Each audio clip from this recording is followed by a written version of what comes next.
সুতোর দড়ি দিয়ে সহজ পদ্ধতিতে কিভাবে মুকুল তৈরি করা যায় আজকে সেটা দেখাবো। আপনারা কি করেন, বাজার থেকে কিন্তু এই মুকুলগুলো কিনেন। এই মুকুলগুলোর দড়ি দেখেন কত শক্ত, আর এই শক্ত হওয়ার কারণে এই গরুর এই মুখ কিন্তু এখানে কেটে যায়।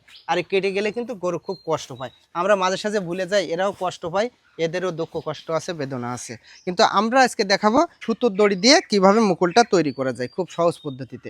এই যে প্রথমে এরকম একটা দড়ি নেবেন, দড়ি নিয়ে ঠিক এইভাবে গরুর মাপটা নেবেন, মুখের মাপ নিয়ে কিন্তু এরকম একটা মাপ নেবেন। বড় গরুর ক্ষেত্রে এরকম মাপই হয়।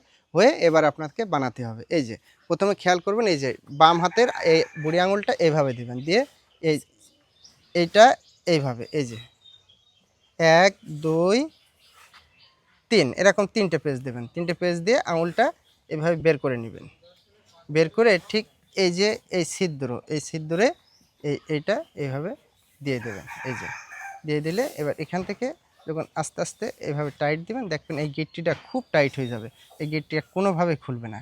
এই পাশে কিন্তু এই গিট্টি হয়ে গেল, আবার অনুরূপভাবে এই পাশে আসতে হবে। সেক্ষেত্রে আবার আপনাকে একটা ঘুরোয় নিতে হবে। ঘুরোয় নিয়ে আঙুলটা একইভাবে দিবেন, দিয়ে 1 2 3 এরকম 3টে গিট্টি দেবেন। আঙুলটা আবারও বের করবেন, করে এই সুতোটা ঠিক এই ভিতর দিয়ে এইভাবে পরাই দেবেন। এই যে পরাই দিয়ে আস্তে আস্তে এই যে টান দিবেন, দিলে এটা কিন্তু এখানে এঁটে যাবে।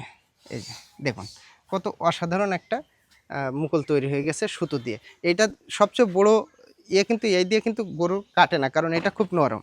এখানে দেখেন গরুর এখানে কিন্তু একটা পরানো আছে, এটা কিন্তু অনেক শক্ত।